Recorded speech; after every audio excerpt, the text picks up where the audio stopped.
Indian cricket കണ്ട ഏറ്റവും മികച്ച ക്യാപ്റ്റൻ. വേണമെങ്കിൽ നമുക്ക് ലോകത്തിലെ ഏറ്റവും മികച്ച ക്യാപ്റ്റന്മാരിൽ ഒരാളെന്നും പറയാം. ഉറപ്പായിട്ടും പറയാൻ പറ്റുന്ന ഒരാൾ തന്നെയാണ്. അദ്ദേഹം വിരമിച്ചിട്ടിന്ന് 4 വർഷം തികയാണ്. ആക്ച്വലി ഒരു ഗെയിമിലൂടെ ആണെങ്കിൽ ഒരു വേൾഡ് കപ്പ് മാച്ച് ആയിരുന്നു. ഒരു റൺഔട്ടിലൂടെ അദ്ദേഹം ക്രിക്കറ്റ് പിച്ചിനോട് വിടവാങ്ങി. ക്രിക്കറ്റ് പിച്ചിനോട് പറയാൻ പറ്റത്തില്ല, ഇന്റർനാഷണൽ കരിയറിൽ വിടവാങ്ങി. എന്താ പറഞ്ഞിട്ടില്ലായിരുന്നല്ലോ ആ സമയത്ത് പറഞ്ഞിട്ടില്ലായിരുന്നു. ഒരു ഓഗസ്റ്റ് 15 ഇതുപോലൊരു ദിവസം വന്നൊരു ഇൻസ്റ്റഗ്രാം കുറിപ്പിലൂടെയാണ് നമ്മളെല്ലാവരും തിരിച്ചു തന്നത്. റിട്ടയർഡ് പറയേണ്ട ഒരു സമയം എല്ലാം വന്നിരുന്നു. അപ്പോൾ അതിലൂടെയാണ് നമ്മൾ മനസ്സിലാക്കിയത് അദ്ദേഹം റിട്ടയർ ചെയ്തെന്ന്. ക്രിക്കറ്റ് ആരാധകർക്കെല്ലാം, പ്രത്യേകിച്ച് ഇന്ത്യൻ ക്രിക്കറ്റ് ആരാധകർക്ക് ഒരുപാട് വിഷമം ഉണ്ടാക്കിയ ഒരു മൊമെന്റ് ആയിരുന്നു. കാരണം അതുപോലൊരു ക്യാപ്റ്റനെ നമുക്ക് തിരിച്ചു കിട്ടിയിട്ടില്ല ഇതുവരെ. രോഹിത് ശർമ്മ മികച്ചൊരു ക്യാപ്റ്റനാണ്, ഒരിക്കലല്ലെന്നല്ല പറയുന്നത്. പക്ഷേ ധോണിയോളം വലിയൊരു ക്യാപ്റ്റനെയോ ഒരു ലീഡറെയോ നമുക്ക് കിട്ടിയിട്ടില്ല. അപ്പോൾ ഇന്ന് അദ്ദേഹം റിട്ടയർ ചെയ്ത 4 വർഷം തികഞ്ഞ ഒരു വേളയിൽ നമുക്കൊരു പഴയ വീഡിയോ, ICC അദ്ദേഹത്തിനെ സമർപ്പിച്ച ഒരു പഴയ വീഡിയോ, ട്രിബ്യൂട്ട് വീഡിയോ നമുക്കൊന്ന് കണ്ടു നോക്കാം.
ഇപ്പം കണ്ണു തന്നെ നേരം നമുക്കൊന്നും കണ്ടു നിൽക്കാൻ പറ്റത്തില്ല. ഒരു റണ്ണൗട്ടിൽ തുടങ്ങി ഒരു റണ്ണൗട്ടിൽ അവസാനിച്ച ഒരു കരിയറായിരുന്നു അദ്ദേഹം ടീമിലേക്ക് വരും മുന്നേ, ക്യാപ്റ്റൻ ആവും മുന്നേ നമുക്കുണ്ടായിരുന്ന ഒരു ICC ട്രോഫിയും ഒരു വേൾഡ് കപ്പും പിന്നീട് ഒരു പങ്കിട്ട ഒരു ചാമ്പ്യൻസ് ട്രോഫി മാത്രമായിരുന്നു. പിന്നീട് അയാൾ ക്യാപ്റ്റനായി വന്ന ശേഷം 2007 T20 വേൾഡ് കപ്പ് മുതൽ നമുക്ക് പിന്നെ ICC ട്രോഫിയിൽ നമുക്കൊരു നമ്മുടെ ആധിപത്യമായിരുന്നു അല്ലേ. സത്യം. ഓസ്ട്രേലിയ പ്രൈം ഓസ്ട്രേലിയൻ സമയത്താണ് പുള്ളിക്കാരനെ വരവ്. പിന്നെ ഓസ്ട്രേലിയ നമ്മൾ കോമൺവെൽത്ത് ബാങ്ക് സീരീസിലടക്കം ഓസ്ട്രേലിയ വെച്ച് അടിയറവ് പറയിപ്പിച്ച ഒരു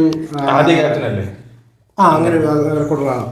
അപ്പം റെക്കോർഡൊന്നല്ല, ഒരുപാട് റെക്കോർഡുള്ള ക്യാപ്റ്റൻ തന്നെയാണ്. ഈ വീഡിയോയിൽ പോലും കാണിച്ചിട്ടുള്ളത് ICC ടൂർണമെന്റ്സിന്റെ ICC ഇന്റർനാഷണൽ മാച്ചസിന്റെ മാത്രമാണ് കാണിച്ചിട്ടുള്ളത്. അതല്ലാണ്ട് ഒരുപാട് അതിൽ ഇത്രയും 3 മിനിറ്റോളം കാണിക്കാനുള്ള കണ്ടന്റ് ICC ടൂർണമെന്റുകളിൽ ധോണി ക്യാപ്റ്റനായപ്പോൾ പെർഫോമൻസ് ഇന്ത്യക്കുണ്ട്. അതിലും കൂടുതൽ കാണിക്കാൻ പറ്റുന്നത് ഇനിയും ഉണ്ട്. ഒരുപാട് കാര്യങ്ങളുണ്ട് പുള്ളിക്കാരൻ നമുക്ക് നോക്കുകയാണെങ്കിൽ ഒരു നമ്മുടെ ബാറ്റിംഗ് നിര ഇപ്പോൾ സച്ചിൻ ആയാലും സേവാഗ് ആയാലും ദ്രാവിഡ് ആയാലും നമ്മുടെ ഒരുപാട് പ്രഗത്ഭരായ ക്രിക്കറ്റ് പ്ലെയേഴ്സ് ബാറ്റർമാരുള്ളതും സൈർ ഖാനെ പോലുള്ള ബോളർമാരുള്ളതുമായ ടീമിൽ തന്നെയാണ് പുള്ളിക്കാരൻ വന്നത്. പക്ഷെ അതേ ടീം നമുക്ക് അതിന് മുമ്പും ഉണ്ടായിരുന്നു, ധോണി ഇറക്കി മുന്നും ഉണ്ടായിരുന്നു. ധോണി ഇറക്കിയ ശേഷം നമ്മുടെ ടീം എക്സ്ട്രീം, നമ്മുടെ ഇപ്പോഴത്തെ ഇന്ത്യൻ ക്രിക്കറ്റ് ടീം എന്ന് പറയുമ്പോൾ എക്സ്ട്രീമാണ്. പക്ഷേ ഇപ്പോഴും പറയുന്ന ഒരു ബുംറ ഒരു ഫാക്ടർ കഴിഞ്ഞ് മാറ്റി നിർത്തിയാൽ നമ്മുടെ ബോളിംഗ് നിര കുറച്ച് വീക്കാണ്. പക്ഷെ നമുക്ക് ഈ ഒരു വലിയൊരു ഫാക്ടർ ഉണ്ടാവും മുന്നേ ഒരു മറ്റു ടീമുകളെക്കാൾ ഏറ്റവും മികച്ച ബോളിംഗ് നിരയാണ് നമ്മൾ എന്ന് പറയാൻ കഴിയുന്നതിലും മുന്നേ ഉള്ള ഒരു അവസ്ഥയിലാണ് ധോണി നമുക്ക് ഇത്രയും ട്രോഫികൾ നേടിത്തന്നത്. അതിൽ 2007 T20 വേൾഡ് കപ്പ് പറയുകയാണെങ്കിൽ ഒരുപാട് സീനിയർ പ്ലേയേഴ്സിനെ മാറ്റി നിർത്തിയിട്ടാണ് ധോണിയുടെ ക്യാപ്റ്റൻസിയിൽ ടീമിനെ അയച്ചത്. അതിലും ഈ രവിശാസ്ത്രി അടക്കം ഒരുപാട് പേര് കുറ്റം പറഞ്ഞിരുന്നു. ഫേവറേറ്റ്സ് ആയിട്ട് പല ടീമുകളെ ഓസ്ട്രേലിയയൊക്കെയാണ് പുള്ളിക്കാരൻ കണ്ടിരുന്നത്. രവിശാസ്ത്രി പറഞ്ഞത് അത് എനിക്ക് തോന്നുന്നു ഓസ്ട്രേലിയയെ തോൽപ്പിച്ച സെമി ഫൈനലിന് ശേഷം ധോണി ആ ഒരു ഇന്റർവ്യൂവിൽ ഞാനും എൻ്റെ പിള്ളേരും താങ്കൾ പറഞ്ഞ ഒപ്പീനിയനെ തെറ്റാൻ തിരുത്തി കാണിച്ചു എന്ന് പറഞ്ഞിരുന്നുണ്ടായിരുന്നു. അപ്പം പുള്ളിക്കാരനെ എഴുതിത്തള്ളിയവർക്ക് മുന്നിലൊക്കെ ഉള്ളൊരു ജൈത്രയാത്രയായിരുന്നു ധോണിയുടെ കരിയർ. അതിന് ഗാംഗുലി തന്നെ സമ്മതിക്കണം. ലെറ്റ്സ് ട്രൈ വിത്ത് ധോണി എന്ന് പറഞ്ഞൊരൊറ്റ മോമെന്റിലാണ് നമുക്ക് ഇന്ന് നമ്മുടെ ട്രോഫി ക്യാബിനറ്റ് ഇത്രയും റിച്ചായി മാറാൻ കാരണം. ഇന്ത്യൻ ക്രിക്കറ്റിനെ വേറൊരു തലത്തിലേക്ക് കൊണ്ടുപോയി ഒരുപാട് സഹായിച്ച ഒരു വ്യക്തിയാണ്. അതെ, കാരണം ധോണി ഇറക്കി മുന്നേ നമ്മൾ ഒരു ICC ടൂർണമെന്റുകളിൽ നമ്മളെ ഫേവറേറ്റ്സ് ആയിട്ട് ആരും പറയാറില്ലായിരുന്നു. ഈ നമ്മൾ ഈ പറയും ഞങ്ങൾ രണ്ടുപേരും പറയുമ്പോൾ ഒരിക്കലും അതിന് മുന്നേയുള്ള ഗാംഗുലിയോ ആരെയും കുറച്ചല്ല കാണുന്നത്. തന്നെയാണ് ധോണി എന്നൊരു സംഭവം, ധോണി എന്നൊരു പ്രതിഭാസം വരാൻ കാരണം അവരൊക്കെ തന്നെയാണ്. എല്ലാവർക്കും അവരുടേതായ ഒരു ഇതുണ്ട്. നമ്മുടെ ഇന്ത്യയെ ജയിക്കാൻ പഠിപ്പിച്ചത് ഗാംഗുലി തന്നെയാണ്. പക്ഷേ ആ ജയം സ്ഥിരമായി കൊണ്ടുപോയി നമ്മളൊരു കപ്പിലേക്ക് എത്തിക്കാൻ നമ്മളെ ICC ടൂർണമെന്റ്സിൽ ഒരു വിജയം കണ്ടെത്താൻ അത് ധോണിയാണ്. കാരണം നമുക്ക് നമ്മുടെ ഇന്ത്യൻ ടീമിന് ധോണിക്ക് മുന്നേ ഉണ്ടായിരുന്നു, ധോണിക്ക് ശേഷം ഉണ്ടായിരുന്നു, ധോണി ഉള്ളപ്പോഴും ഉണ്ടായിരുന്നു. ICC ടൂർണമെന്റ് ഫൈനലിൽ അല്ലെങ്കിൽ നോക്കൗട്ട് മാച്ചിലെത്താൻ നമുക്ക് കാലിടറുമായിരുന്നു. ആ ഒരു ബാറ്റിംഗ് തകർച്ച അല്ലെങ്കിൽ എന്തെങ്കിലും നമുക്ക് സംഭവിക്കുമായിരുന്നു ഫൈനലൊക്കെ. ധോണി ഇറ വന്ന ശേഷമാണ് നമുക്ക് അങ്ങനെ വന്നാലും നമ്മൾ തോൽക്കുന്നവരെ ഫൈറ്റ് ചെയ്യും അങ്ങനെ ഒരു ചേഞ്ച് ഇന്ത്യൻ ടീമിന് വന്നത് ധോണിക്ക് ശേഷമാണെന്നാണ് എൻ്റെ ഒരു അഭിപ്രായം.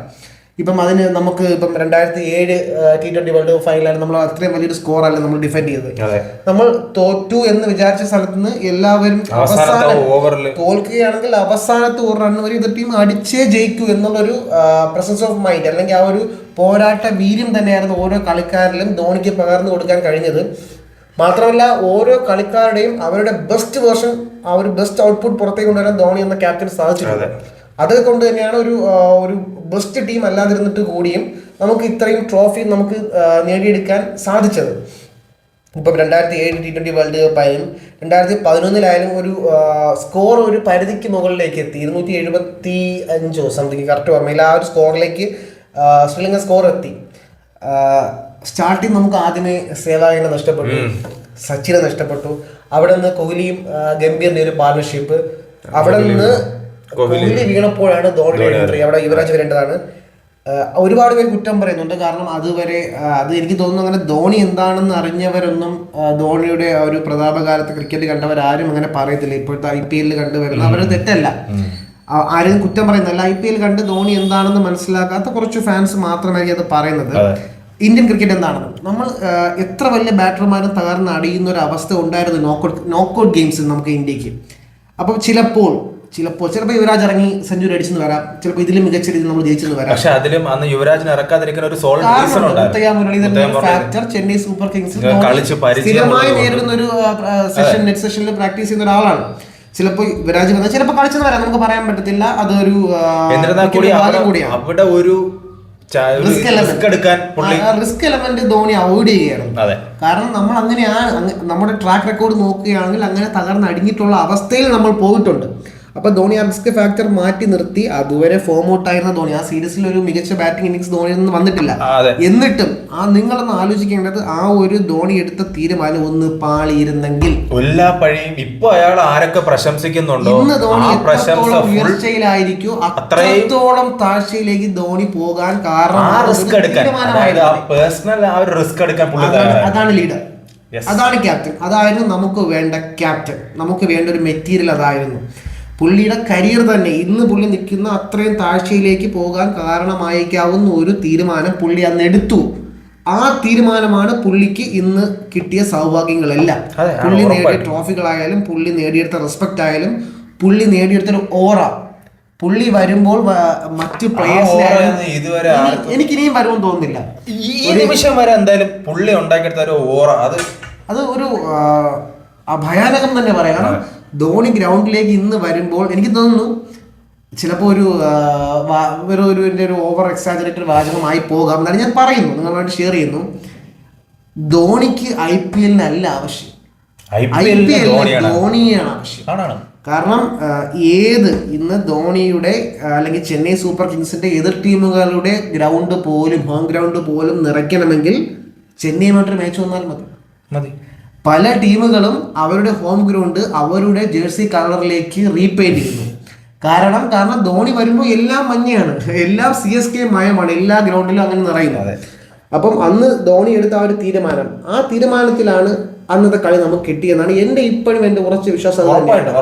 ചിലപ്പോൾ യുവരാജ് വന്ന് വിക്കറ്റ് പോയെങ്കിൽ നമ്മൾ സ്ഥിരം ചിലപ്പോൾ പറയാൻ പറ്റത്തില്ല. ചിലപ്പോൾ മുത്തയ്യ മുരളീധരന്റെ ഓവറിലോ അല്ലെങ്കിൽ കുറച്ച് കഴിഞ്ഞിട്ട് യുവരാജ് സിംഗിന്റെ വിക്കറ്റ് പോകും. കുറച്ചുകൂടെ പ്രഷർ സിറ്റുവേഷനിലാണ് ധോണി വരുന്നതെങ്കിൽ ചിലപ്പോൾ ധോണി ഫോം ഔട്ട് ആണ്. ധോണി നിലവിൽ ആ ടൂർണമെന്റിൽ ഫോം ഔട്ട് ആണ്. ധോണിയുടെ വിക്കറ്റ് കൂടി പോയെങ്കിൽ പിന്നെ നമ്മൾ എപ്പോഴും കണ്ടതുപോലെ 2019 വേൾഡ് കപ്പ് സെമിഫൈനൽ നമ്മൾ കണ്ടതുപോലെ ചീട്ട് കൊട്ടാരം പോലെ നമ്മൾ തകർന്ന് വീണേനെ. അപ്പൊ ധോണി എടുത്ത റിസ്ക് തന്നെയാണ് ആ വേൾഡ് കപ്പ്. അതിൽ മറ്റാരുടെയും ഇന്നിങ്സിനെ നമ്മൾ കുറച്ച് കാണുന്നില്ല. ഗംഭീറിന്റെ മികച്ച ഇന്നിങ്സ് ആയിരുന്നു, സെഞ്ചുറി അർഹിച്ചിരുന്ന ഒരു ഇന്നിങ്സ് ആയിരുന്നു പുള്ളിക്കാരൻ്റെത്. ഈവൻ കോഹ്ലിയുടെ ഇന്നിങ്സ് പോലും നമുക്ക് അപ്രീസിയേറ്റ് ചെയ്യാം. കോഹ്ലിയുടെ ആ ഇന്നിങ്സ് വളരെ ഒരു ഇന്നിങ്സ് ബിൽഡ് ചെയ്തെടുക്കുന്നതിന് വളരെ ഉപയോഗം ഉണ്ടായിരുന്നു. കാരണം ധോണിക്കായാലും മറ്റു പ്ലേയേഴ്സിനും ഒരു ടൈം കിട്ടി. നമ്മൾ പെട്ടെന്നൊരു പ്രഷർ സിറ്റുവേഷനിൽ വീഴുന്നതിന് പകരം നമുക്ക് കുറച്ചൊരു പാർട്ണർഷിപ്പ്, ഒരു ചെറിയ പാർട്ണർഷിപ്പ് 100 വരെ നമുക്ക് എത്താൻ പറ്റി.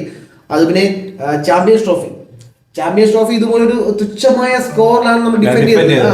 അവസാന നിമിഷം കളി അവരുടെ കയ്യിലാണ്. എനിക്ക് തോന്നുന്നു ധോണി വേൾഡ് കപ്പ് ജയിച്ചതിനേക്കാളും കൂടുതൽ സന്തോഷം ധോണിയുടെ ഭാഗത്തുനിന്ന് ഒരു ആഹ്ലാദ പ്രകടനം വന്നത് ചാമ്പ്യൻസ് ട്രോഫി ചാടി അത് ഒരു ഐക്കോണിക് മൊമെന്റ് എന്റെ മനസ്സിൽ ഇപ്പോഴും. അപ്പം അതിലും നമ്മൾ അവസാനം വരെ ഇഷാന്ത് ശർമ്മയെ തിരിച്ചു കൊണ്ടുവരുന്നത്. ഇഷാന്ത് ശർമ്മ അതൊരു അത്യാവശ്യം എക്കോണമി മോശമായിരുന്നു, എനിക്ക് കറക്റ്റ് ഓർമ്മയില്ല. അതിന് മുന്നേ അടി വാങ്ങിയിരുന്ന ഒരു ഓവർ ആയിരുന്നു ഇഷാന്ത് ശർമ്മയെ വീണ്ടും തിരിച്ച് ധോണി കൊണ്ടുവന്ന മോമെന്റ് മുതൽ കളി തിരിച്ചായി. ബൗൺസർ പരീക്ഷിച്ച ബൗൺസറിൽ അവരെ വിക്കറ്റ് വീണു. കളി അതായത് നമ്മൾ തോൽക്കില്ല, അല്ലെങ്കിൽ അവസാന ബോൾ അവസാന റൺ മാത്രം അവര് നീ 100 ബോൾ 100 ബോൾ 10 റൺ ആവട്ടെ, ആ 10 റൺ അവർ എടുത്താലേ ജയിക്കൂ എന്നൊരു മൈൻഡ് സെറ്റ് ആയിരുന്നു ധോണി കളിക്കാരിലേക്ക് കൊണ്ടുവന്നത്. ആ ഒരു പോരാട്ട വീര്യം ഞാൻ പിന്നീട് ഇന്ത്യൻ ടീമിൽ കണ്ടത് ലാസ്റ്റ് വേൾഡ് കപ്പിലാണ്. അതിൽ രോഹിത് ശർമ്മയെ ഒരു അപ്രീഷിയേറ്റ് ചെയ്യാം നമുക്ക്. കാരണം ആ ഒരു പോരാട്ട വീര്യം തന്നെയായിരുന്നു നമുക്ക് കണ്ടത്. അപ്പം ഈ ഒരു സംഭവം നമ്മൾ സ്ഥിരമായി ധോണിയിൽ കണ്ടിട്ടുണ്ടായിരുന്നു. ധോണി ക്യാപ്റ്റനായി ഇന്ത്യൻ ടീമിൽ കണ്ടിട്ടുണ്ടായിരുന്നു. അപ്പം ഇപ്പോഴത്തെ കോഹ്ലി ആയാലും രോഹിത് ശർമ്മ ആയാലും ഇവരെല്ലാം പിടിച്ചു കൊടുത്തിയ ധോണി തന്നെയാണ്. നമുക്ക് നിസ്സംശയം പറയാൻ പറ്റും. ഇവർക്കെല്ലാം ഇവരുടെ കരിയറിലെല്ലാം ആദ്യം ഒരു ഡ്രോപ്പ് വന്നപ്പോൾ അതിനെല്ലാം പിടിച്ചു നിർത്തി. രോഹിത് ശർമ്മയെ ഒരു ഓപ്പണർ ആക്കിയിട്ടില്ലായിരുന്നെങ്കിൽ ഇന്നത്തെ രോഹിത് ശർമ്മ ഇല്ല. ചിലപ്പോ ആകത്തില്ല. രോഹിത് ശർമ്മ ചിലപ്പോ IPL-ലും അങ്ങനെ എങ്ങനെയൊക്കെ ആയിട്ടൊരു എനിക്ക് തോന്നുന്നു അതിനുശേഷമാണ് രോഹിത് ശർമ്മ IPL പോലും ഓപ്പണിംഗിലേക്ക് വന്നത്. രോഹിത് ശർമ്മയുടെ ആ ഒരു കഴിവ്, ഓപ്പണിംഗിൽ വരുന്ന ഒരു കഴിവ് കണ്ടെത്തിയത് ധോണി തന്നെയാണ്. അപ്പം ധോണി അതിലെന്തോ ഒരു കഥ ഉണ്ട്. രോഹിത് ശർമ്മ ഇവിടെ പറഞ്ഞിട്ടുണ്ട്. എന്തോ ആ ഒരു എനിക്ക് 5ാമത്തെ 6ാമത്തെ സ്പോട്ടിൽ വേറെ പ്ലെയർ വന്നപ്പോ രോഹിത് ശർമ്മയെ കളിപ്പിക്കാൻ വേറെ സ്പോട്ട് ഇല്ലാതെ അങ്ങനെ എന്തോ ഒരു സംഭവം എനിക്ക് ക്ലിയർ ആയിട്ട് ഓർമ്മയില്ല. ഞാൻ ഇവിടെ കേട്ടതുപോലെ തോന്നുന്നു. രോഹിത് ശർമ്മയുടെ ഇന്റർവ്യൂലാണോ എന്ന് അറിയില്ല. അങ്ങനെ ഓപ്പണിംഗിലേക്ക് എത്തിയതാണ്. അപ്പം അന്ന് ധോണി രോഹിത് ശർമ്മയിൽ എടുത്ത ഒരു കോൺഫിഡൻസ് ആണ് ഇന്നത്തെ രോഹിത് ശർമ്മ ആയത്. അപ്പോൾ ഈവൻ രോഹിത് ശർമ്മയുടെ സക്സസ് ഇപ്പോൾ നമുക്കപ്പോൾ ധോണിയെ പറയാൻ പറ്റും. കാരണം ഇത് പലരും പറയുന്നത് ക്രെഡിറ്റ് സ്റ്റീൽ വന്നത്, ധോണി എവിടെയും ക്രെഡിറ്റ് സ്റ്റീൽ ചെയ്തിട്ടില്ല. ക്രെഡിറ്റ് ധോണിയിലേക്ക് എത്തുന്നതാണ്. അത് ഇനിയിപ്പം രോഹിത് ശർമ്മയോട് ചോദിച്ചാൽ രോഹിത് ശർമ്മ അത് ഇത് തന്നെ പറയും. പുള്ളിക്കാരൻ ഈ ഒരു അടക്കം പറയുന്നുണ്ട്, എന്തോ ക്രിക്കറ്റിൽ ഏറ്റവും ഇൻഫ്ലുവൻസ് ചെയ്ത താരം ധോണിയാണെന്നുള്ളത് ഞാൻ വായിച്ചു. അങ്ങനെ ഒരു സംഭവം ഇയാൻ ബിഷപ്പ് പറയുന്നത് ലാസ്റ്റ് ഓവറിൽ എത്ര റണ്ണ് വേണ്ടപ്പോൾ പ്രഷർ ധോണിക്കല്ല എന്ന് പറയുന്നുണ്ട്. അങ്ങനെ സച്ചിൻ പറയുന്നുണ്ട് ഞാൻ കളിച്ച ഏറ്റവും മികച്ച ക്യാപ്റ്റൻ ധോണിയാണെന്ന് പറയുന്നത്. അപ്പോൾ എല്ലാ ലെജൻസും ധോണിക്ക് ക്രെഡിറ്റ് കൊടുക്കുകയാണ്. ധോണി വന്ന് എന്നെ പറ്റി പറയും എന്ന് പറയുന്നതല്ല. ക്രെഡിറ്റ് സ്റ്റീലർ എന്നൊക്കെ പറഞ്ഞ ഹേറ്റേഴ്സിന്റെ ഒരു അവര് സ്വയം സമാധാനിക്കാൻ വേണ്ടി പറയുന്ന ഒരു കേവലം വാചകം മാത്രമായിട്ട് തള്ളിക്കളയാനാണ് എനിക്ക്. ഇന്ന് വരെ ധോണി ഞാൻ അത് ചെയ്തിട്ടുണ്ട് ഇത് ചെയ്തിട്ടുണ്ട് വന്നിട്ട് പറഞ്ഞാൽ ഞാൻ കേട്ടിട്ടില്ല. ധോണിക്ക് വേണമെങ്കിൽ ഈസിലി ഒരു റിട്ടയർഡ് മാച്ച് കളിക്കാമായിരുന്നു, ഒരു ഫെയർവെൽ മാച്ച് ധോണിക്ക് കളിക്കാമായിരുന്നു. പക്ഷേ അതല്ല ഇന്ത്യൻ ടീമിന് ആവശ്യം. ധോണി മനസ്സിലാക്കിയ കാര്യം അതായിരിക്കാം. അതല്ല ഇന്ത്യൻ ടീമിന് ആവശ്യം. എന്തിനാ ഫെയർവെൽ മാച്ച്, എന്തിനാ കേവലം ഒരു ഫെയർവെൽ മാച്ച് കളിക്കുന്നത്? ആ ധോണി എനിക്ക് തോന്നുന്നു ഫെയർവെൽ മാച്ച് കളിക്കാത്ത അപൂർവം താരങ്ങളിൽ ഒരാളാണ് ധോണി. പക്ഷെ ധോണിക്ക് ഇന്ന് കിട്ടുന്ന സ്വീകാര്യത വേറെ ആരെങ്കിലും ഉണ്ടോ? അപ്പൊ ആ ഒരു ഫെയർവെൽ മാച്ച് കൊണ്ട് അതങ്ങ് എല്ലാം അവസാനിപ്പിക്കാനാണ്. അതിന്റെ കാര്യമില്ല. ധോണിയുടെ ആ 2019 വേൾഡ് കപ്പിലെ ആ കളിയോടുകൂടി ധോണി റിട്ടയർ ആയി മാറി. അതിനുശേഷം പുതിയ ആ വേൾഡ് കപ്പിൽ പുതിയ കളിക്കാരൻ ഋഷഭ് പന്ത് അതിനുശേഷം വന്നു. അപ്പം ധോണി ഒരു ഫെയർവെൽ മാച്ചിന് വേണ്ടി മാത്രം ധോണി കളിക്കേണ്ട കാര്യം അത് ഇന്ത്യൻ ടീമിന് ആവശ്യമില്ല, ധോണിക്കും ആവശ്യമില്ല. കാരണം ധോണിക്ക് നല്ല ഒരു പ്ലെയറിനും ആവശ്യമില്ല. ഫെയർവെൽ മാച്ച് എൻ്റെ അഭിപ്രായത്തിൽ വെറും ഒരു ഉയർന്നു വരുന്ന ഒരു അന്ധവിശ്വാസം എന്നൊക്കെ പറയുമ്പോൾ ഒരു ആചാരം മാത്രമാണ്. അതൊക്കെ കേവലം ഒരു ഷോ ഓഫ്, അത്രയേ ഉള്ളൂ. അതിൻ്റെ ഒന്നും ആവശ്യകതയില്ല. ഇനി അങ്ങനെ ഒരു കളിക്കാരൻ ഒരു ലെജൻഡറി കളിക്കാരൻ ആഗ്രഹിക്കുന്നതിൽ കൊടുക്കുന്നതിന് തെറ്റുണ്ടെന്ന് എനിക്ക് പറയാൻ പറ്റുന്നത് ഞാൻ പറയുന്നില്ല. ഇപ്പൊ നമുക്ക് സച്ചിൻ കൊടുത്തൊരു ഫെയർവെൽ മാച്ച് എനിക്ക് വലിയ തെറ്റായിട്ട് തോന്നിയില്ല. അല്ല, ഇവരെല്ലാം അറിയിക്കുന്നുണ്ട്, ഇവരെല്ലാം അറിയിക്കുന്നുണ്ട്. പക്ഷെ അത് വേണം എന്ന ഒരു ആവശ്യകത ഉയർന്നു വരുന്നില്ല. ഇവരെല്ലാം അറിയിക്കുന്നുണ്ട്. കാരണം ഈവൻ സച്ചിനായാലും 2011 വേൾഡ് കപ്പ് ജയിച്ച ശേഷം സച്ചിനെ കിട്ടിയ ഒരു ഇവരെല്ലാം തോളിലെടുത്തോണ്ട് നടന്നത് അതൊക്കെ ഒരു പുള്ളിക്കാരൻ തന്നെയാണ്. നമ്മുടെ ഒരു ആരാധന നമ്മൾ അതിൽ കാണിക്കുന്നതാണ്. ഈവൻ ഏതൊരു ക്രിക്കറ്ററാണെങ്കിലും ആദ്യം ആരാധിക്കുന്നത് സച്ചിനെ ആവാം. എല്ലാവരും മുന്നത്തെ ജനറേഷൻ കുട്ടിക്കാലത്ത് ഞങ്ങൾ മടൽ വെട്ടിയ ബസ് കളിച്ചു തുടങ്ങി. ഈ ബാറ്റും മടലിൽ ആദ്യം എഴുതുന്ന കാര്യം MRF ഉറപ്പായിട്ടും. പിന്നീടാണ് ഞാൻ ക്രിക്കറ്റ് കണ്ടു തുടങ്ങി. എനിക്ക് ഇപ്പോഴും ഓർമ്മ, ഞാൻ ക്രിക്കറ്റ് കണ്ടു തുടങ്ങിയ സമയത്ത് ഞാൻ ആദ്യമായിട്ട് ആരാധിക്കുന്നത് സച്ചിനെയാണ്. ഓപ്പണിംഗ് സച്ചിൻ സേവാങ്ക് ആ ഒരു കൂട്ടുകെട്ട് ആ ഒരു സമയത്താണ് ഞാൻ ക്രിക്കറ്റ് കണ്ടു തുടങ്ങുന്നത്. ഞാനൊരു വ്യത്യസ്തമായിരുന്നു. എനിക്ക് സച്ചിൻ ഇഷ്ടമായിരുന്നു, എല്ലാവർക്കും സച്ചിനെ ഇഷ്ടം. പക്ഷെ എനിക്കിഷ്ടം സേവാഗിരിയായിരുന്നു. എന്താണെന്നറിയില്ല, പുള്ളിക്കാരൻ്റെ ഒരു മെഡിക്കൽ ഇന്നിംഗ് ശൈലിയാണെന്ന് അറിയില്ല. പക്ഷേ ഏറ്റവും ഒരു വിരുദ്ധത എന്ന് വെച്ചാൽ അന്നത്തെ വീരേന്ദർ സേവാഗ് ഫാൻസ് എല്ലാം ധോണിയെ ചൂസ്. എല്ലാവരും പറയുന്നതിൽ ഒരു 70% പേര് എന്താ അറിയില്ല. പക്ഷെ ഞാൻ അങ്ങനെയല്ല. എനിക്ക് സേവാഗ് കഴിഞ്ഞു ധോണി വന്ന് ധോണിയുടെ ആ ഒരു കളിയും കാര്യങ്ങളും പിന്നെ ഒരു ക്യാപ്റ്റൻസി ധോണി ഇഷ്ടമായിരുന്നു. ഞാൻ സച്ചിൻ ഫാൻ ആയിരുന്നെങ്കിലും പെട്ടെന്ന് ഒരു സമയത്ത് ധോണി മറ്റേ ശ്രീലങ്കയായിട്ടൊരു ഇതുണ്ടായിരുന്നല്ലോ, ശ്രീലങ്ക ഫസ്റ്റ് സെഞ്ചുറി അടിച്ച കളി എനിക്ക് ഇപ്പോഴും ഓർമ്മ ഉണ്ട്. ഫസ്റ്റ് സെഞ്ചുറി അടിച്ച കളിയിൽ ഞാനും എൻ്റെ വാപ്പായും കൂടെ ഇരുന്ന സിനിമ ഇത് കാണുന്ന കളിയാണ്. അപ്പോൾ ഞാനിങ്ങനെ ചോദിച്ചു, വാപ്പാടുത്ത് ചോദിച്ചു, ഇതാരും വാപ്പ ഒന്നിനെ കറണ്ടോ ഇപ്പം മുന്നേ ഒരു 2 കളി എന്തോ 50 എന്തോ അടിച്ചു, മുടി നീട്ടി വളർത്തി നല്ല കളിക്കാരനാണ്. അന്ന് ഞാൻ ശ്രദ്ധിച്ചു തുടങ്ങിയ കളിക്കാരനാണ് MS ധോണി. പക്ഷെ അത് പിന്നെ ഏതൊരു കളി വന്നാലും ധോണിയിലെ കളിയാണ് എനിക്കൊരു ആഗ്രഹം വരെയും. പിന്നെ ക്രിക്കറ്റിനോട് ഒരു ആരാധന തോന്നണമെന്ന് സമയത്ത്, അത് ക്രിക്കറ്റ് വെറും ചുമ്മാ കാണുന്ന ഒരു ടൈം പാസിന് കാണുന്ന അല്ലാണ്ട് ഒരു ആരാധന തോന്നി തുടങ്ങിയ സമയത്ത് ഞാൻ മനസ്സിലായി ധോണി ഈസ് മൈ ഹീറോ. ഇന്നും ഞാൻ പറയാലോ, എന്നും ഞാൻ റോൾ മോഡലായിട്ട് കാണുന്നത് ഒരു പേഴ്സണാലിറ്റി ധോണിയുടെ. അത് ക്രിക്കറ്റിൽ മാത്രമല്ല, പുള്ളിയുടെ ഒരു പേഴ്സണാലിറ്റി ആണെങ്കിലും എല്ലാ രീതിയിലും ഒരു ക്വാളിറ്റി ഉണ്ടല്ലോ, ഒരു ലീഡറിന്റെ ക്വാളിറ്റി. ഞാൻ ഏറ്റവും എൻ്റെ റോൾ മോഡലായിട്ട് കാണുന്ന ഒരു വ്യക്തി MS ധോണിയാണ്. ധോണി നമുക്ക് ക്രിക്കറ്ററായിട്ട് മാത്രം കാണേണ്ട ഒരാളല്ല. അയാളുടെ പേഴ്സണാലിറ്റി ആയാലും ഒരുപാട് കാര്യങ്ങളുണ്ട്. ഒന്നിനും ഓവർ എൻജോയ്മെന്റ് ആവുന്നില്ല. അയാളെ പറ്റിയുള്ള നിരൂപണങ്ങളോ കുറ്റങ്ങളോ കാര്യങ്ങളോ ഒന്നും അയാളൊന്നും ഒരു തരത്തിലും അതൊന്നും അഫക്റ്റ് ചെയ്യുന്നില്ല പുള്ളിക്കാരന് ചെയ്യാൻ പറ്റുന്ന പ്രോസസ്സിൽ ട്രസ്റ്റ് ചെയ്യുന്നു. അതിന്റെ മാക്സിമം പുള്ളിക്കാരൻ ചെയ്യുന്നു, അത്രയേ ഉള്ളൂ. അപ്പോൾ പിന്നീട് നമുക്ക് ലാസ്റ്റ് ഇപ്പോൾ പറഞ്ഞു തരാൻ IPL 2018 ചെന്നൈ സൂപ്പർ കിങ്സ് തിരിച്ചു വന്ന ശേഷം ചെന്നൈ സൂപ്പർ കിങ്സിന് കിട്ടുന്ന ഒരു സ്റ്റാർഡം ഉണ്ട്. അത് ധോണി തന്നെയാണ്.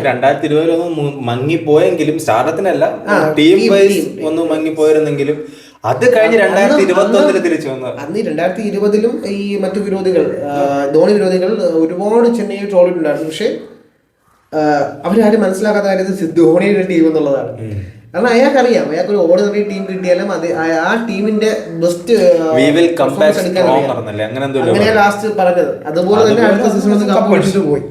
2023 ഒരു ആവറേജ് ടീം കിട്ടിയാൽ പോലും പുള്ളിക്കാരന് ഒരാളെ എവിടെ യൂസ് ചെയ്യണം, എവിടെ അയാളെ മാറ്റി നിർത്തണം, എവിടേക്ക് വീണ്ടും കൊണ്ടുവരണം കൃത്യമായ പുള്ളിക്കാരനാണ്. ഒരുപാട് എക്സാമ്പിൾസ് ഉണ്ട്. പറഞ്ഞോ മോയിൻ അലി വിട്ട് തുടങ്ങേണ്ടി വരും. മോയിൻ അലിയെ പ്ലേസ് ചെയ്ത രീതി, ശിവൻ ഡൂബെ. ഇന്ന് ശിവൻ ഡൂബെ ഇന്ത്യൻ ടീമിൽ കളിക്കുന്നുണ്ടെങ്കിൽ അതിനൊരു കാരണം ചെന്നൈ സൂപ്പർ കിങ്സ് ധോണിയാണ്. കാരണം ഇപ്പൊ വേറെ ഏതെങ്കിലും, ഇപ്പൊ ശിവൻ ഡൂബെ വേറെ ഏതെങ്കിലും കീഴിൽ കളിച്ചിട്ടുണ്ട്, രാജസ്ഥാനിലെ കളിച്ചിട്ടുണ്ട്. ഇവർക്ക് എല്ലാത്തിലും കളിച്ചിട്ട് പോലും ശിവൻ ഡൂബി എങ്ങനെ പ്ലേസ് ചെയ്യണം, ഏത് രീതിയിൽ പ്ലേസ് ചെയ്യണം, എവിടെ കൊണ്ടുവരണമെന്ന് അല്ല. ഈ പുള്ളിക്കാരുടെ ട്രാൻസിറ്റ് വന്ന ചെന്നൈക്ക് ശേഷമാണ്. ഇതിന് മുന്നേ കളിച്ചിട്ടുണ്ട്. അതില് അങ്ങനെ വന്നപ്പോ പോലും ശിവൻ ഡൂബയ്ക്ക് ഒരു ഡ്രോബാക്ക് ഉണ്ടായിരുന്നു പറഞ്ഞാൽ പുള്ളിക്ക് ഷോർട്ട് ബോൾ. പക്ഷേ അതിലും മാറ്റം വരുത്താൻ കാരണം ഉറപ്പായിട്ട് ചെന്നൈ സൂപ്പർ കിങ്സും അതിൽ ധോണിയെ മാത്രം പറയാൻ പാടില്ല. സ്റ്റീഫൻ പ്ലമ്മിങ് ആയാലും ബാക്കി ആ ടീമിന്റെ ചെന്നൈ കൊടുക്കുന്ന ആ ഒരു സപ്പോർട്ട് അത് പറയാതിരിക്കാൻ പറ്റില്ല. അല്ല, അതാണ് പറഞ്ഞു. ഒരു ചെന്നൈ എടുത്താലും നമുക്ക് ഒരു കളിക്കാരനെ എങ്ങനെ മോൾഡ് ചെയ്യാമെന്നുള്ളതിന്റെ ഏറ്റവും വലിയ എക്സാമ്പിൾ നമുക്ക് ഇപ്പൊ കോഹ്ലി ആയാലും രോഹിത് ശർമ്മ ആയാലും എല്ലാം ധോണിയുടെ കീഴിലൂടെ വന്ന എല്ലാവരും, ധോണി കൊണ്ടുവന്നതിൽ 70% പേര് സൂപ്പർ സ്റ്റാർസ്. അപ്പം അതുപോലെ തന്നെയാണ് ചെന്നൈയിലേക്ക് വരുമ്പോൾ ഇപ്പോൾ രുദ്രാജ് ഗെയ്ക്വാദ് ആയാലും നമ്മുടെ ജഡേജയുടെ ഒരു പ്രൈം സ്റ്റാർട്ട് അവിടെ നിന്ന് തുടങ്ങിയത്. ജഡേജ അശ്വിനൊക്കെ ഇന്ത്യൻ ടീമിൽ വരുമ്പോ എനിക്കിപ്പോഴും ഓർമ്മയുണ്ട്. ചെന്നൈ CSK കോട്ട എന്ന് പറഞ്ഞ കളിയൊക്കെ ഒരുപാട് ആൾക്കാരുണ്ട്. അതായത് അശ്വിനെയും ജഡേജയും മാത്രം വെച്ചിട്ട് അങ്ങനെ കളിയൊക്കെ എന്നാൽ അവര് രണ്ടുപേരും സ്റ്റാർസ് ആണ്. ഇന്ത്യൻ ടീമിൽ ഒഴിച്ചുകൂടാൻ പറ്റാത്ത രണ്ട് കളിക്കാരാണ്. അവരെ മാറ്റി നിർത്താൻ പറ്റില്ല. അവരെ മാറ്റി നിർത്തിയാൽ അതിന്റെ ഒരു അനന്തരഫലം ആ ടെസ്റ്റിൽ നമുക്ക് കിട്ടിയിട്ടുണ്ട് ഉറപ്പായിട്ടും. അപ്പോ ഇപ്പം ശിവൻ ദൂബെ ആയാലും ആ ഒരു അയാളെ ഈ മറ്റേ ഇതിന്റെ CEO തന്നെ പുള്ളിക്കാരൻ തന്നെ പറഞ്ഞിട്ടുണ്ട്. തലവൻ പറഞ്ഞ ആൾക്കാർ എടുത്തു കൊടുത്തിട്ടുണ്ട്, ബാക്കി തലവൻ പാത്രം നോക്കിക്കോളൂ എന്നുള്ള രീതിയിൽ പുള്ളി പറഞ്ഞിട്ടുണ്ടായിരുന്നു. അതുപോലെ തന്നെയാണ് പുള്ളിക്ക് ആരെ വേണമെന്നറിയാം, അവരെ എത്ര നെഗറ്റീവ് ഉണ്ടെങ്കിൽ അത് എങ്ങനെ മോൾഡ് ചെയ്യണമെന്നുള്ള പുള്ളിക്ക് അറിയാം. അതിന് സപ്പോർട്ടീവ് സ്റ്റാഫ്സ് എല്ലാം ചെന്നൈയിലുണ്ട്. അതുകൊണ്ട് തന്നെ ആയിരിക്കാം ഇന്ന് ചെന്നൈ എന്നല്ല, ധോണി ഗ്രൗണ്ടിലേക്ക് വരുമ്പോൾ കിട്ടുന്ന ഒരു സ്വീകാര്യം.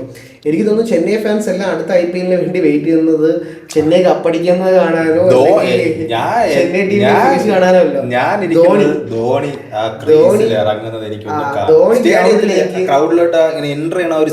ആ ഒരു സീൻ എനിക്ക് തോന്നുന്നു ഈ ഡെസിബൽ മീറ്റർ ഒക്കെ വരാൻ കാരണം തന്നെ ധോണിയായിരിക്കും. ഇപ്പോ എനിക്കൊരു ആപ്പിൾ വാച്ചിന്റെ എന്തോ ഒരു സംഭവം കഴിഞ്ഞ എഡിഷനിൽ എന്തോ വന്നിട്ടുണ്ടായിരുന്നു. അതിനുശേഷം ഇപ്പൊ സ്റ്റാറിൽ ഡെസിബൽ മീറ്റർ ഒക്കെ കാണിക്കുന്നുണ്ട്. ആക്ച്വലി ഇത് ഇൻട്രൊഡ്യൂസ് ചെയ്ത് തന്നെ ഈ ധോണി ഫാൻസ് എന്തോ ഒരു ആപ്പിൾ വാച്ചിൽ ഒരു ഡെസിബൽ അലാം വാണിംഗ് എടുത്തിട്ട് ഇൻസ്റ്റേറ്റിലുണ്ടായിരുന്നു. അത്യാവശ്യം വൈറലായിരുന്നു ആ സംഭവം. അതിനുശേഷം ഇപ്പം ഇങ്ങനെ സംഭവങ്ങൾ വരുന്നുണ്ട്, ഡെസിബൽ മീറ്റർ ഒക്കെ വന്നിട്ടുണ്ട്. അപ്പോൾ ആ ഒരു സ്വീകരണം അപ്പം ഞാനും കാത്തിരിക്കുന്നത് ധോണിയുടെ ആ ഒരു എൻട്രിക്ക് വേണ്ടിയിട്ട്. പിന്നെ നമ്മുടെ DJ പക്ഷെ ഇനി ധോണി അടുത്ത വർഷം കളിക്കും എന്നാണ് പ്രതീക്ഷിക്കുന്നത്. കളിക്കുമായിരിക്കും ഉറപ്പായിട്ടും. കളിക്കട്ടെ. ചെന്നൈക്ക് വേണം, IPL വേണം. ഈവൻ IPL പോലും ധോണി കളിക്കുമ്പോൾ പോലും ജിയോ സിനിമയുടെ IPL ബ്രാൻഡ് അംബാസിഡർ ആയിട്ട് അവർ ധോണിയാണ് വെച്ചിരിക്കുന്നത്. അപ്പം IPL മാർക്കറ്റ് അവർക്ക് ധോണി അത്യാവശ്യമാണ് ഉറപ്പായിട്ടും. അപ്പൊ ഇനി അടുത്ത വർഷം പെർഫോമൻസ് എങ്ങനെയായിരിക്കോ, ഇനി അഥവാ പെർഫോമൻസ് ഓക്കെ അല്ലെങ്കിൽ കൂടി നമുക്ക് പുള്ളിയെ കുറ്റം പറയാൻ പറ്റത്തില്ല. പുള്ളിയെ കുറ്റം പറയാനില്ല. ഇപ്പം ധോണി ഒരാൾ പെർഫോം ചെയ്തില്ലെങ്കിൽ അതിന് പകരം ആ ടീമിൽ 5 പേര് പെർഫോം ചെയ്യാനുള്ള, 5 പേരല്ല ബാക്കി 10 പേരെ പെർഫോം ചെയ്യിപ്പിക്കാനുള്ള കഴിവും അത് തെളിയിച്ച ഒരാളാണ് ധോണി. മാത്രമല്ല രുദ്രാജ് എന്നൊരു അമച്വർ ക്യാപ്റ്റൻ, അമച്വർ എന്ന് തന്നെ പറയാൻ പറ്റും. കാരണം പുള്ളി ബാക്കിയുള്ള കുറേ പേരുണ്ട് കേട്ടോ. ഇപ്പം IPL എല്ലാ ക്യാപ്റ്റന്മാരും അത്രയും ടോപ്പ് ആയിട്ടുള്ള അല്ല, എല്ലാം തുടക്കക്കാരാണ്. അവരാരും ടോപ്പ് എന്ന് ഞാൻ ഉദ്ദേശിച്ചത് ക്വാളിറ്റിയിലല്ല, അവർ എക്സ്പീരിയൻസിലാണ്. അപ്പോൾ എക്സ്പീരിയൻസിൽ ടോപ്പ് അല്ലാത്ത ഒരുപാട് പേരുണ്ട്. അപ്പോൾ അവർക്ക് അപേക്ഷിച്ച് നോക്കുമ്പോൾ ഋതുരാജ് ഓക്കെയാണ്. പക്ഷേ ഒരു IPL പോലൊരു കോമ്പറ്റേറ്റീവ് ഒരു ടഫായിട്ടുള്ള ഒരു ടൂർണമെന്റിൽ ഒരു ധോണിയെ പോലൊരു ക്യാപ്റ്റന്റെ അസിസ്റ്റ് മാത്രം മതി ഋതുരാജിന്. അപ്പോൾ അതിന് ധോണി ആ ടീമിന് അത്യാവശ്യമാണ്. കാരണം ഇപ്പം ഈ ധോണി ഇട്ടിട്ട് പോയാൽ മറ്റുള്ള ഈ ശ്രീലങ്കയിലേക്ക് പോലെ അവസ്ഥയാണ്. ചെന്നൈ സൂപ്പർ കിങ്സിന്റെ ഒരു എന്താ പറയാ ഒരു ഒരു സംഭവം ഉണ്ടല്ലോ, ചെന്നൈ സൂപ്പർ കിങ്സ് നിൽക്കുന്ന ഒരു പ്രൗഢി അല്ല, ഇന്ന് ചെന്നൈ സൂപ്പർ കിങ്സ് ആണ് ഇന്ന് ഇതിന്റെ IPL ഏറ്റവും ടോപ്പ് വാല്യൂ ആയിട്ട് നിൽക്കുന്ന ടീം ചെന്നൈ സൂപ്പർ കിങ്സ് ആണ്. ധോണി മാറിയാൽ അത് 5-ൽ താഴെ വരുന്ന കാര്യം ഉറപ്പാണ്. കാരണം അത്രയുമാണ് ആ ടീമിലേക്ക് ധോണി കൊടുക്കുന്ന ഒരു ഇൻപുട്ട്. അതിനിപ്പം കളിയുടെ കാര്യത്തിലായാലും ഓഡിയൻസിന്റെ ആയാലും ഫാൻസിന്റെ ആയാലും ഒരു ഇൻപുട്ട് എന്ന് പറയുമ്പോൾ അത് വളരെ വലിയൊരു കാര്യമാണ് ധോണിയിൽ നിന്ന് മാത്രം വരുന്നത്. അതുകൊണ്ട് അതിലൊരു പരിധിവരെ പ്രഷറും ബാക്കി പുതിയ കളിക്കാർക്ക് വരാൻ സാധ്യത ഉണ്ട്. അതിനൊക്കെയാണ് അത് ധോണി നിൽക്കുമ്പോൾ അത് ധോണിക്ക് അറിയാം ഇതെങ്ങനെ അതിജീവിക്കണം, അവരെ കൊണ്ട് എങ്ങനെ അതിജീവിപ്പിക്കണം എന്നൊക്കെ ധോണിക്ക് അറിയാം. അപ്പോൾ പിന്നെ സ്റ്റീഫൻ ഫ്ലെമിംഗ് വലിയ കോച്ചാണ്. പിന്നെ നമ്മൾ ധോണിയെ പറ്റി പറയുന്നതുകൊണ്ട് അവരെ പറ്റി നേരത്തെ പറയുന്നില്ലെന്നേ ഉള്ളൂ. അവർ എല്ലാവരും ഉണ്ട്, ധോണിക്ക് ചുറ്റുമുള്ള എല്ലാവരും, ഇല്ലെങ്കിൽ CSK ടീമിലുള്ള എല്ലാവരും ഇതിനെല്ലാം കാരണമാണ്. ധോണി മാത്രമാണെന്നല്ല പറയുന്നത്. നമ്മൾ ധോണിയെ പറ്റി ഒരു കാര്യം പറയുമ്പോൾ നമുക്ക് പുള്ളിയെ ഹൈലൈറ്റ് ചെയ്തല്ലേ പറയാൻ പറ്റും. അതുകൊണ്ടാണ് പുള്ളിയെ മാത്രം പറയുന്നത്. അപ്പോൾ നമുക്ക് പറഞ്ഞു നിർത്തുന്ന ഒരു മെയിൻ കാര്യം എന്ന് വെച്ചാൽ ഇതുപോലൊരു ക്യാപ്റ്റൻ നമുക്കിനി കിട്ടുമെന്ന് അറിയില്ല, പക്ഷെ കിട്ടണമെന്ന് തന്നെയാണ് ഞങ്ങളുടെ ആഗ്രഹം. ഒരു ധോണിയിൽ ഒരിക്കലും ഇത് അവസാനിക്കരുത്. ഇനിയും ഒരുപാട് ധോണിമാർ അല്ലെങ്കിൽ അതിന് മുകളിലുള്ള ക്യാപ്റ്റന്മാർ വരണം. കാരണം ക്രിക്കറ്റ് നമുക്ക് ഇന്ത്യക്കാർക്ക് എല്ലാവർക്കും ഒരു ഉത്സവമാണ്, നമ്മുടെ ഒരു മതമാണ്, നമ്മുടെ ഒരു വിശ്വാസമാണ്, നമ്മുടെ പ്രതീക്ഷയാണ് ക്രിക്കറ്റ്. ഓരോ വേൾഡ് കപ്പും ഓരോ ICC ട്രോഫിയും നമ്മൾ അത്രയും പ്രതീക്ഷയോടെയും അത്രയും ആവേശത്തോടെയും വിശ്വാസത്തോടെയുമാണ് നമ്മൾ കാണുന്നത്. അതിൽ ഓരോ പ്രാവശ്യം നമ്മുടെ ടീം ഫൈനലിൽ തോക്കുമ്പോഴും ക്രിക്കറ്റ് ആരാധകർക്കെല്ലാം വളരെ വിഷമത്തോടെയും കണ്ണു നിറഞ്ഞായിരിക്കും നമ്മൾ അത് കണ്ടു നിർത്തിയിരിക്കുന്നത്. ഈ 2023 വേൾഡ് കപ്പ് ഫൈനൽ നമ്മുടെ ആ തോൽവി നമുക്ക് മറക്കാൻ 2024 T20 വേൾഡ് കപ്പ് ഫൈനൽ വരെ കാത്തിരിക്കേണ്ടി വന്നു. അപ്പോഴാണ് ഒരു പരിധി വരെ നമ്മുടെ മനസ്സിൽ നിന്ന് ആ വിഷമം മാറിയത്. ആ ഒരു രോഹിത് ശർമ്മയുടെയും വിരാട് കോഹ്ലിയുടെയും ആ വിഷമം നിറഞ്ഞ മുഖം എല്ലാ കളിക്കാരുടെയും നമ്മളെ മനസ്സിൽ നിന്ന് മായുന്നത് ഒരു പരിധിവരെ മാറുന്നത്. പൂർണ്ണമായിട്ട് എൻ്റെ മനസ്സിൽ നിന്ന് ഇപ്പോഴും പോലും. കാരണം നമ്മുടെ വേൾഡ് കപ്പ് ആയിരുന്നു, നമ്മുടെ നാട്ടിൽ വെച്ച് നടന്ന വേൾഡ് കപ്പ് നമ്മുടെ വേൾഡ് കപ്പ് ആയിരുന്നു. എന്തോ നിർഭാഗ്യം എന്ന് പറയാം, നമുക്ക് വേൾഡ് കപ്പ് ഫൈനൽ ജയിക്കാൻ കഴിയില്ല. അപ്പം ഓരോ ICC ട്രോഫി ഫൈനലും നമ്മൾ ഫൈനലും സെമി ഫൈനലും എല്ലാം നമ്മൾ വിഷമിക്കുമ്പോൾ എപ്പോഴെല്ലാവരും അപ്പോൾ എല്ലാ സ്ഥലത്തും ട്രോളിലായാലും ഇൻസ്റ്റാഗ്രാമിൽ ഉയർന്നൊരു പേരാണ് മഹേന്ദ്ര സിംഗ് ധോണി. അതാണ് ഈ പുതുതലമുറയിലെ പലർക്കും ചൊടിപ്പിക്കുന്ന കാര്യം. പക്ഷെ ഇത് ആക്ച്വലി അതൊരു ഫാക്റ്റാണ്. ധോണി ഉണ്ടായിരുന്നെങ്കിൽ സൈക്കിൾ അഗർപത്തി ഉണ്ടായിരുന്നെങ്കിൽ ധോണി ഉണ്ടായിരുന്നെങ്കിൽ ഒരു മിറാക്കിൾ 2019 സെമി ഫൈനലിൽ അത്രയും വിക്കറ്റ് പോയിട്ടും ധോണി നിന്ന സമയം വരെ അത്രയും ഹോട്ട്സ്റ്റാറിലെ ഓഡിയൻസിന് പോലും അത്രയും ഓഡിയൻസിനെ അത്രയും നേരം ആ കളിയുടെ അവസാനം വരെ ഹോൾഡ് ചെയ്യാൻ പറ്റിയിട്ടുണ്ടെങ്കിൽ അത്രയും ഓഡിയൻസിൽ ധോണി ഉണ്ടല്ലോ. പണ്ട് സച്ചിൻ ക്രീസിലുണ്ടെന്ന് അമ്മൂമ്മമാര് പറയും പോലെ ധോണി ഉണ്ടല്ലോ എന്നൊരു വിശ്വാസം. കാരണം ധോണിക്ക് പറ്റും, അയാൾക്ക് മിറാക്കിൾ ചെയ്യാൻ പറ്റും എന്നൊരു വിശ്വാസം നമ്മളിൽ ഇപ്പോഴും ഉണ്ട്. അത് തന്നെയായിരുന്നു. അപ്പം അതുപോലെ ഒരാൾ ഇനിയും വരണം. ഇനിയും നമ്മുടെ ഇന്ത്യൻ ടീമിനെ കൈപിടിച്ചു ഇനിയും ഉയരങ്ങളിലേക്ക് പിടിച്ചു നിർത്താൻ ധോണിക്ക് മുകളിലുള്ള ആളുകൾ വരണം എന്ന് തന്നെയാണ് ഞങ്ങളുടെ ആഗ്രഹം. എത്രത്തോളം നടക്കുമെന്ന് അറിയില്ല. പ്രതീക്ഷയോടെ നമുക്ക് നിർത്താം. Good bye.